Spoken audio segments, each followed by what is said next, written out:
Everyone, we are going to briefly go over the coagulation cascade before we talk in the next lecture video about abnormalities or pathologies of blood coagulation. So in this lecture, I would like you to understand hemostasis.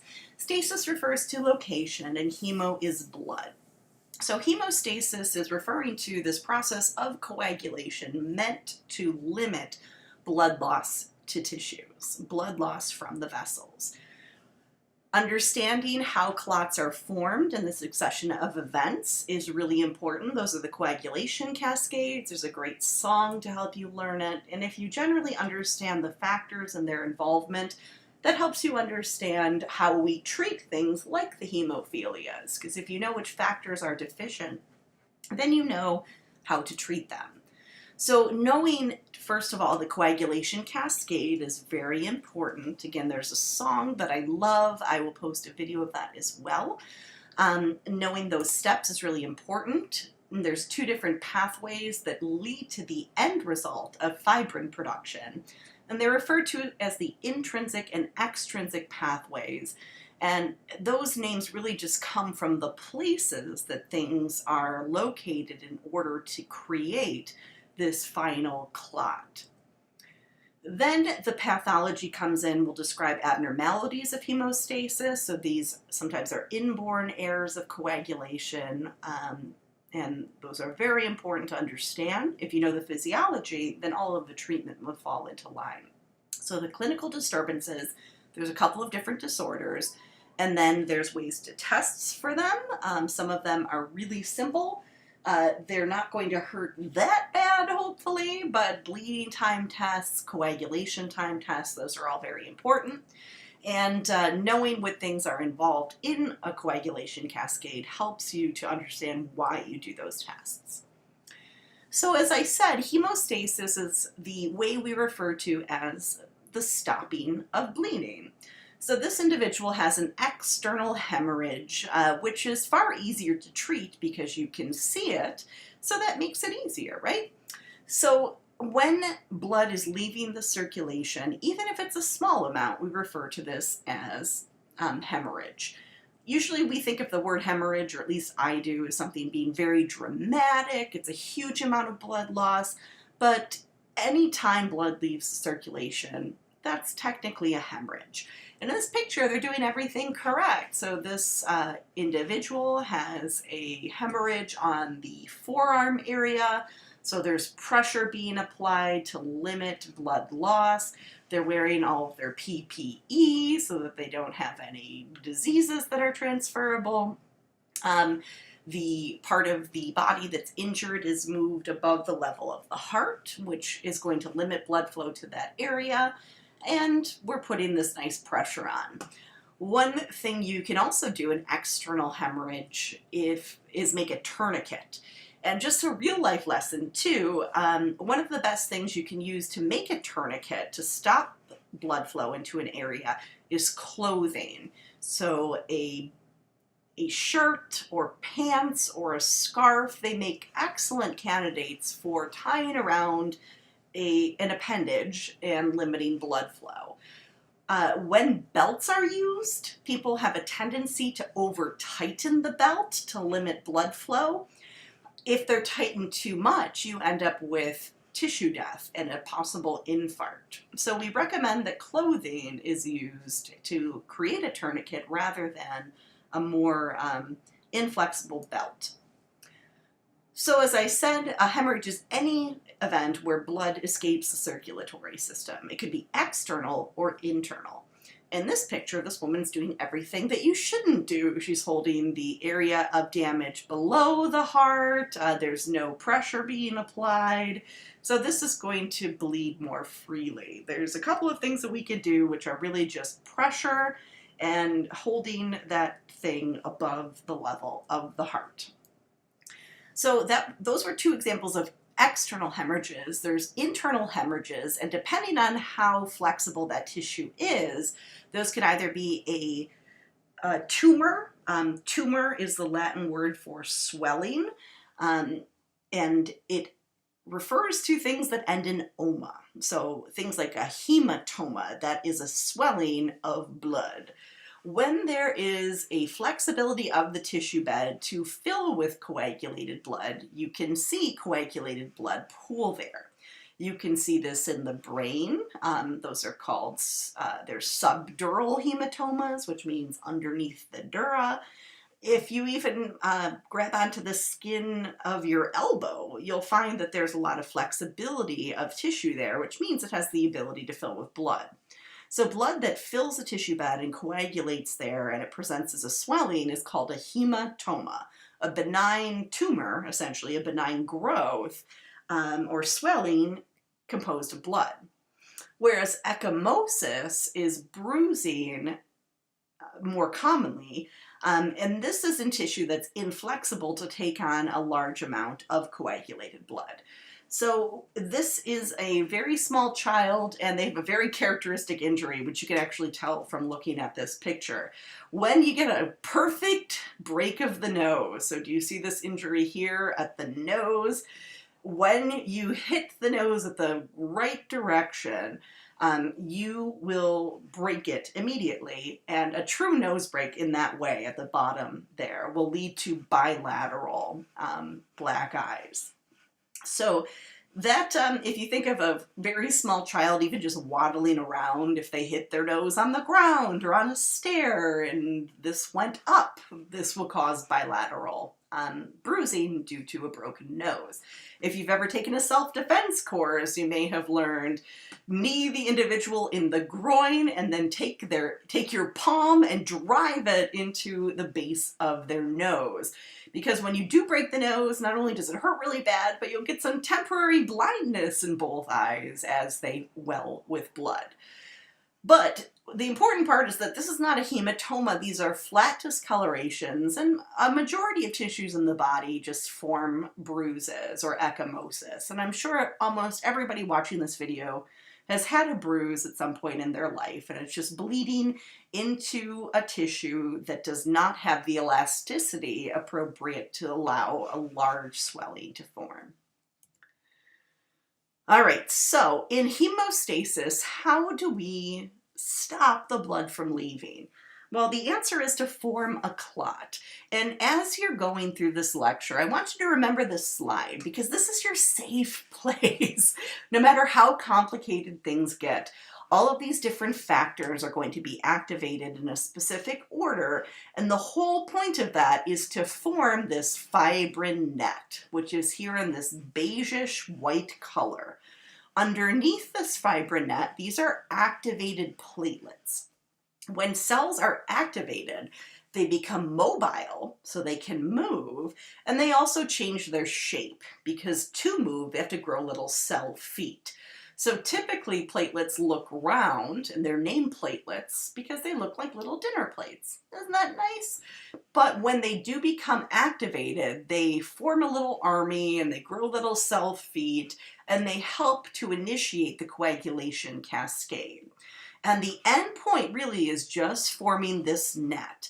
We don't want this net fully formed in the body. If you had scar tissue just trolling around in your blood system, you'd have lots of injuries, heart valve disorders, things scarring to other things, and it would not be advantageous. So fibrin is only assembled when it is activated to do so. And the thing that activates it is the coagulation cascade. And this is really just a temporary fix. The fibrin is going to form and it's going to trap everything in that area. It's very sticky, and anything in that area will be shoved into the open defect in the vessel to limit blood loss. And that clot will stay until healing occurs, and then it can go away. But all of these steps, they just exist to make this fibrin net. So don't get overwhelmed. This is what it's forming. We can't make this out of nothing. It has to be assembled. So there's a couple of different factors that are associated in that. And when I say a couple, I mean a lot of them. So here are all the factors here. If you've taken anatomy and physiology, which you should have, you would have learned this in those courses.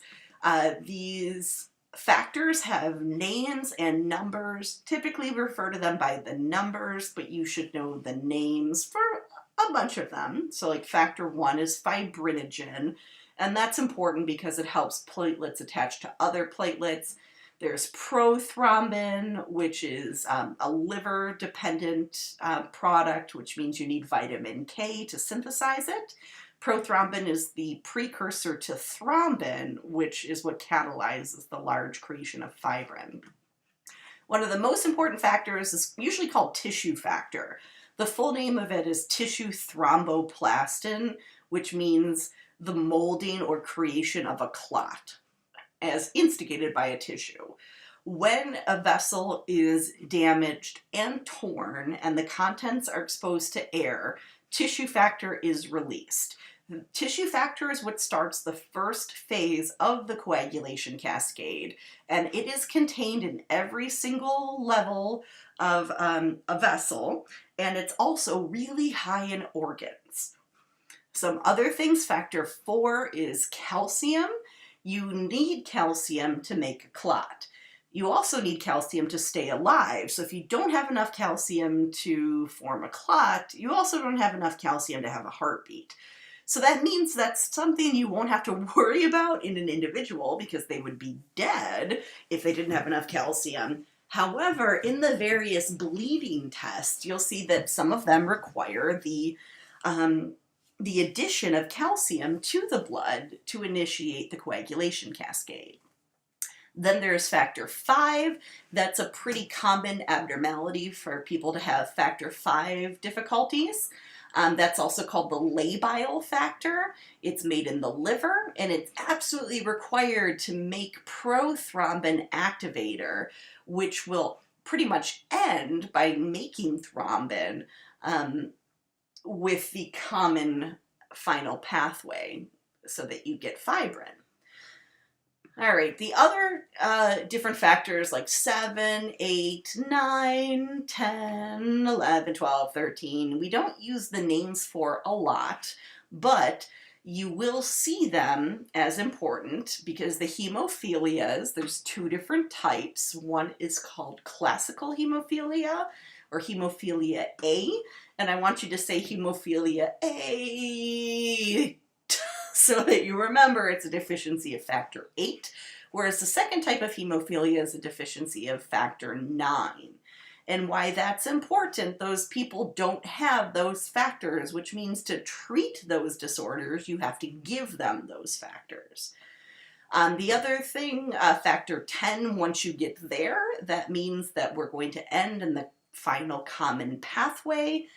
The other name that you should probably know, because it's the rogue factor involved in the creation of a thrombus or an intravascular cascade, is Hageman factor.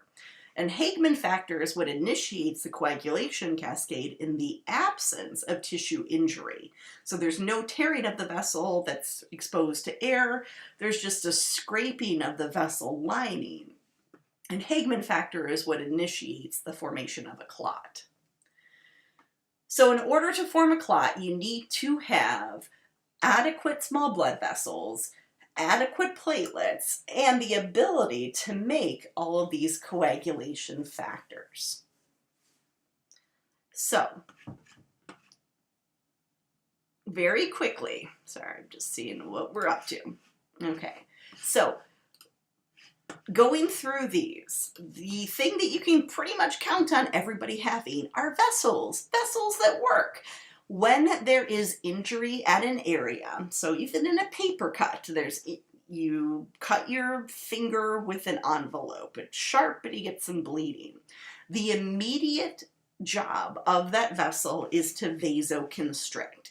That's because when you injure yourself, you're out of homeostatic regulation, so that is a physiologic stressor, so there's going to be epinephrine release, and then there's also a local release of this product we'll see a lot called thromboxane, TXA2. So that's going to constrict this vessel at the area of injury. And that should make sense. If this vessel was dilated and non-constricted here, then there's going to be a lot of blood that could be leaving the vessel. Instead, when there's constriction at the site of injury, it's a smaller lumen size, less blood flow equals more blood loss. So that's the first thing that vessels should be able to do. They should be able to constrict to limit blood flow. The second thing that vessels are important for in forming a clot is very passive. They don't have to do anything. So here's their constriction, that's their active component. The impassive thing, so they don't have to do anything, they just have to exist. When vessels are torn and you expose their basement membrane, that basement membrane is going to be what initiates the initial platelets to come bind there. And one thing about platelets is that they love platelet parties. Platelets do not like to be alone or in small groups. They want to call all of their friends to the area, and they can do so after they bind to this subendothelial layer and become activated. So vessels are necessary, and like I said, most everyone will have these vessels, and they should have integrity. The vessel's job is to constrict immediately, and then the second thing the vessels do is really just expose their basement membrane. And by exposing their basement membrane, because they've been damaged, that's going to initiate the first part of the coagulation cascade, which is going to attract platelets. Platelets, their full name are thrombocytes. Cyte means cell, and thrombo means clot. So that should help you know or remember that their most important job is to form a clot. So here we have injury to a blood vessel. It's been torn. There's the initiation of air entry. So now we're in danger of losing blood. There's red blood cells leaving. When that basement membrane, so you would see it right in here, basement membrane, when that's exposed, that will lead to the expression of a factor, which is fun to say. It's called von Willebrand factor. It's a German name, and it's VWF for short. So when VWF is exposed due to this subendothelial wall being exposed and injury, platelets are attracted to that. It's like glue for platelets. So platelets will come and they will bind to von Willebrand factor. And platelets are going to start to make the initial, it's called a platelet plug, make their platelet plug so that things don't leave. And as I mentioned, platelets do not like to be by themselves. They want a platelet party. And that's called aggregation, which sounds like congregation. Platelets like to congregate or aggregate. They want more platelets to come. So after platelets bind to this factor expressed by the wall, they release substances to call more platelets there. And that also helps in the initial phases of the coagulation cascade as well. So platelets, they bind, they form their platelet plug, and then they release substances through their activation. See these activated guys? They're all spiky with little cell feet. They're releasing products, and they're calling more platelets over to start coagulation. So here we have an endothelial layer that has been damaged, and now we've exposed the collagen fibers in the basement membrane. So when that happens, there's an expression of, it's right over here, von Willebrand factor, and also tissue factor, factor 3. Von Willebrand factor is like glue for platelets. Platelets bind, they release substances so that they can call more platelets to the area. And they want to have this big old platelet party so they can make a big thrombin burst and make lots of fibrin, which is going to be the net to catch everything in that area. So platelets release two things to cause more platelets to come. The first is thromboxane. That's very important. Thromboxane is in the eicosanoid family. It's made along with prostaglandins, and prostaglandins are breakdown products of cells that have died. Whoopsies! So when people take aspirin every day, it blocks eicosanoid production. So not only does it block inflammation, but it also blocks thromboxane, which is why you'll see people taking aspirin to prevent things like a stroke or a heart attack. If you block thromboxane, platelets can have a platelet party.